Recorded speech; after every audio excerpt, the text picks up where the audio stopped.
I was sitting in my room, scrolling through Netflix's new release list. I was dying for something new to watch, something that would really get my heart racing. I finally settled on a horror movie that looked promising and settled in for a good scare. Lately, I hadn't been getting enough of a scare from movies. They all seemed so fake and staged, but this one looked different. It was a found footage movie, and I love those because they always feel more real. I was halfway into the movie when I really started getting into it. Suddenly, however, I looked down at my phone and realized that I got a text message. At first, I thought it was my friend, but then I saw that it was from my Netflix account. I needed to reset my password. For some reason, I clicked on the link and went through the process of resetting my password. A little note popped up telling me my reset had been successful. I set my phone down and resumed the movie, but soon I started to feel uneasy, and I didn't think it was coming from the movie itself. I watched hundreds of horror movies from 1930s, Dracula, Psycho, The Shining, and Silence of the Lambs, but this felt different. I felt a chill run down my spine. It felt like someone was watching me, but that was obviously crazy since I live alone. I slowly turned my head to the door of my room, half expecting to see a masked killer standing there, but there was nothing. I shook my head and chalked it up to being jumpy from the movie and settled back in, but I couldn't shake the feeling that something was wrong. I sighed to myself, annoyed at how silly I was being. Still, I paused the movie and got up to check all the locks on my doors and windows, even though I knew they were all secure. I tried to tell myself that I was just being a paranoid wuss and decided to finish the movie. The credits were rolling when I heard a noise coming from outside my window. My head turned at the sound and I slowly got up. Those raccoons better not have gotten into my trash again. I swear I was going to call animal control. As I looked out, though, I noticed my trash cans were untouched. What caught my eye instead was a strange shadow next to my neighbor's house.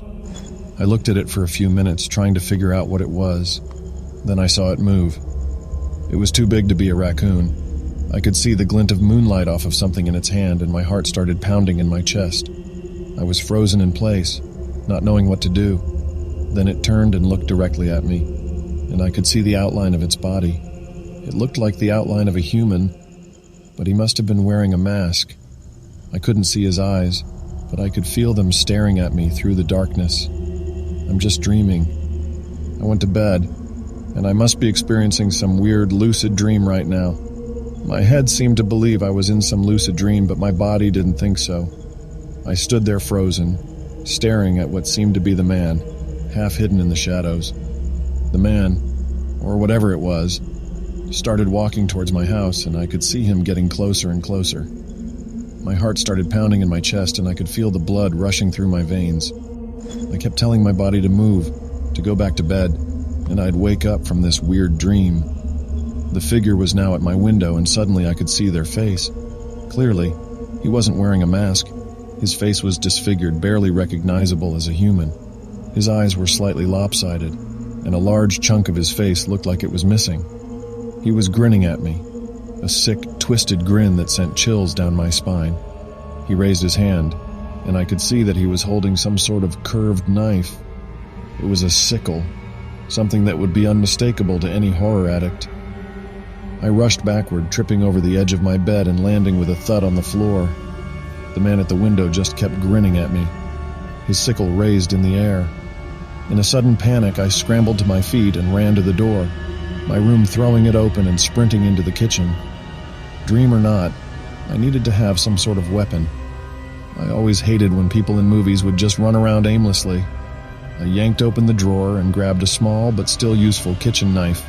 I could hear the man, or whatever it was, scratching at my window. What the heck, what? I looked around, trying to formulate some sort of plan. I knew I didn't have the upper hand here. There was no way I could fight him. He was twice my size, and from the looks of his face, he knew how to use a weapon. Okay, calm down. Just think. What would Elm Street Freddy do in a situation like this? I racked my brain trying to think of some sort of solution. I didn't have any answers. Suddenly, however, the scratching at the window stopped. I stood still, not even breathing as I waited. Was he gone? I felt my heart plummet as I heard the man start to bang on the door. Get it together. Get it together. I kept whispering harshly to myself, trying to force myself to think. The thuds grew louder. He must have been kicking at the door. Now suddenly, however, reality hit me. How could I have been so dumb? I needed my phone. I needed to call 911. I got up and ran to my bedroom, desperately trying to reach my phone. Just as the door to my apartment burst open, he rushed at me and grabbed my shirt with his blade. I felt the sharp edge slice through my skin, and I cried out in pain. The man lifted me up with one hand and slammed me against the wall. The man just grinned at me, his eyes filled with a sickening hunger. Please, please, just let me go. The man didn't say anything. He just kept grinning at me, his knife raised in the air, ready to strike again. I was going to die. There was no way out of this. No wonder horror movies always depicted the main character as slow and dumb. I was the same way. I'd been so stupid for not trying to reach my phone sooner. The man brought his knife down and I closed my eyes, waiting for the end. You think I'd let you die that easily? I didn't hack into your phone for nothing. I slowly opened my eyes and saw the man grinning wickedly, his face barely inches from mine. What are you talking about? I mean, I would have hacked into your phone for your location and IP address for an easy hunt. The fun has just begun. I saw his hand rise again and brought the hilt of his sickle down toward my face. Then I saw black. I jolted awake, seeing the credits rolling. I groaned. I must have fallen asleep. What a dream. I slowly stood up, feeling disoriented as I walked to the window. However, my heart dropped. The window was covered in scratch marks, as if made by a blade.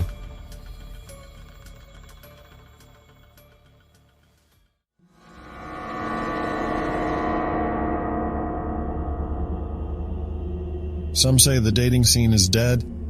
Others say you just need to pick better people. But I say some people are quite literally insane. And here's why. 3 years ago, I was living in an off-campus apartment attending Temple University in the city of Philadelphia. I was a freshman that year, and I did not have the best socialization skills. So now, in order to meet new people, specifically girls, I downloaded a bunch of dating apps. I matched with this one girl, Amy. We seemed to hit it off right away. She was also a freshman at Temple and looking for new relationships and friends. We really bonded over our love of Stranger Things from Netflix and B-rated horror movies.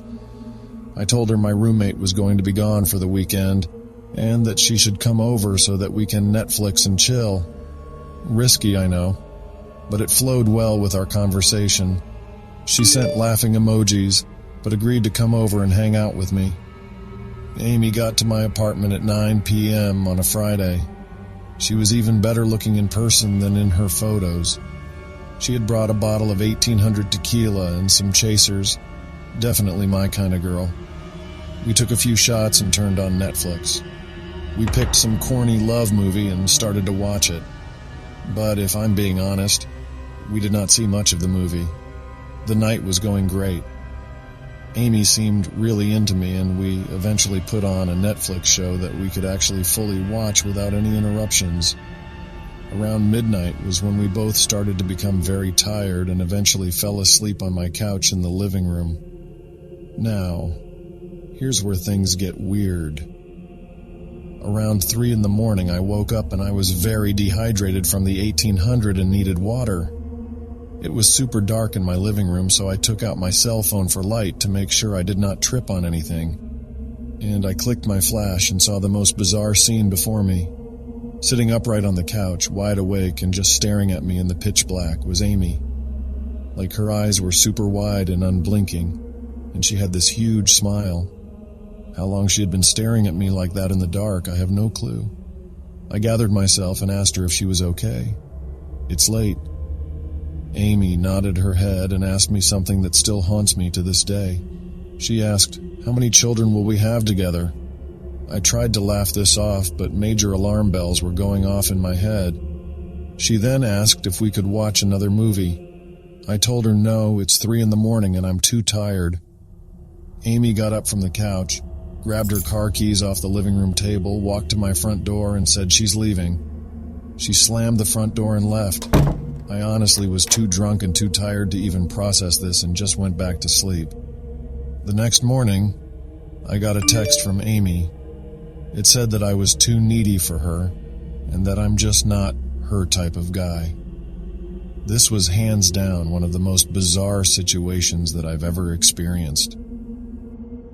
I never heard from her again,